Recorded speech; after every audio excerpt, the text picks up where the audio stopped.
সৌন্দর্যের প্রচলিত সংজ্ঞা পাল্টে দিচ্ছেন কুইন অব ডার্ক। আজও অনেক মানুষেরই মাথা ব্যথার অন্যতম বিষয় গাত্রবর্ণ।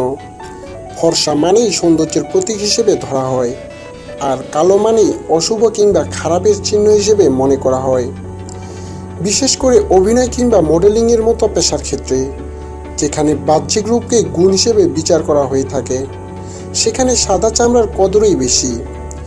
এই বিশ্বাসকে ভুল প্রমাণিত করেছেন মডেল নিয়া কিম গ্যাটওয়েজ। কালো রঙের সৌন্দর্য নিয়েই আজ বিশ্বের প্রথম সারির মডেল দক্ষিণ সুদানের এই 24 বছরের কন্যা। প্রথম দেখায় কোনো পুতুল মনেই হতেই পারে, কিন্তু নিখুঁত চেহারার মেয়েটি একটি রক্ত মাংসের গড়া মানুষ, যাকে এক ট্যাক্সিওয়ালা চূড়ান্ত অপমান করে গায়ের রং পরিবর্তন করার পরামর্শ পর্যন্ত দিয়েছিল। হাসি দিয়ে সে অপমানের জবাব দিয়েছিলেন নিয়া কিম। এরকম সেই হাসি মুখেই তিনি জয় করেছেন বিশ্বকে, কারণ নিজের উপর সম্পূর্ণ আত্মবিশ্বাস রয়েছে তার।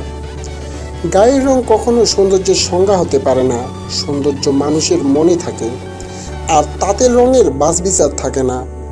এটাই নিয়া কিমের আদর্শ, আর এই জন্য তার অনুরাগীরা তাকে নাম দিয়েছেন কুইন অব ডার্ক। ধন্যবাদ।